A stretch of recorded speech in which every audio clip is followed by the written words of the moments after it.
Ackly Adejutte is a cybersecurity entrepreneur and AI expert. He joined Bay Area innovators to share why tools like ChatGPT may be weakening human cognition and how the future of education could be at risk if we stop thinking for ourselves. Watch.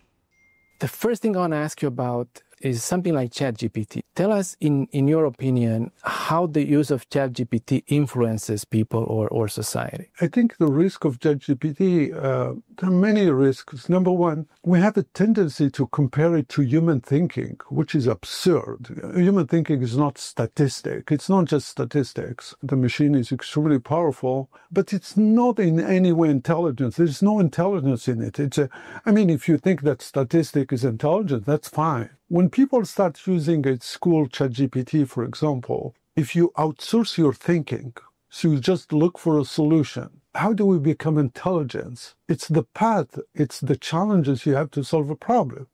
Errors, you're not sure, you do something, you come back. It's like going to the gym. You start, you build muscles in your mind. But now, if every time you need to ask a question, you go to ChatGPT, the risk is you will not trust yourself anymore. So lack of confidence. Lack of confidence, because you'll be relying on the machine. So that's a problem. The other one is like, if everyone used ChatGPT, so where is the originality? We would be all drinking from the same source, as we say, which is absurd. So I think the risk for education is really, really crazy because we don't want to create zombie thinkers. The other thing, of course, AI is powerful. So it will be used, like the example you said earlier about your text. Yes. You receive the text, you are smart enough to not click on it because they are infusing fear in you. So if you type, when you connect, when you call, if people, like senior people, they take advantage of them. Yes. So artificial intelligence will amplify the bad people. In the future, when you see a video like this,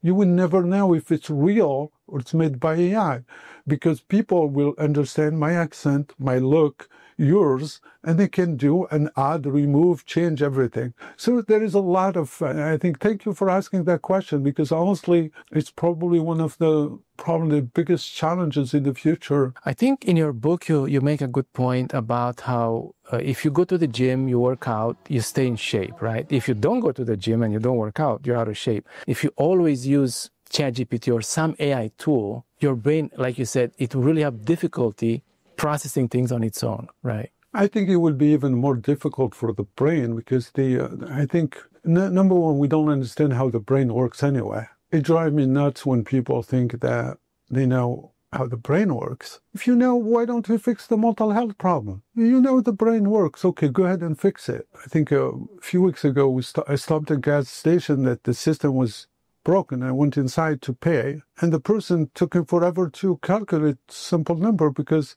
he said, I don't have a calculator. Oh, really? I said, it was a young kid. I said, yeah, I'm in high school. And you really? When I was in high school, that's simple. For me, it would take not even a millisecond to give you the response. It's not his fault because they don't do that. Then by hand, I hope, and I'm open to start like a foundation or something that will alert of the risk of artificial intelligence when it comes to education, because everything that was created in the world for the benefit to eradicate disease or hunger or come from the mind of people that had a different way of thinking, had to create something, had to build something. And all of that come from our minds. And if we stop using it and we outsource it, I think it would be terrible. You can watch that full interview on EpicTV.com by clicking the Talk Shows tab to find Bay Area innovators.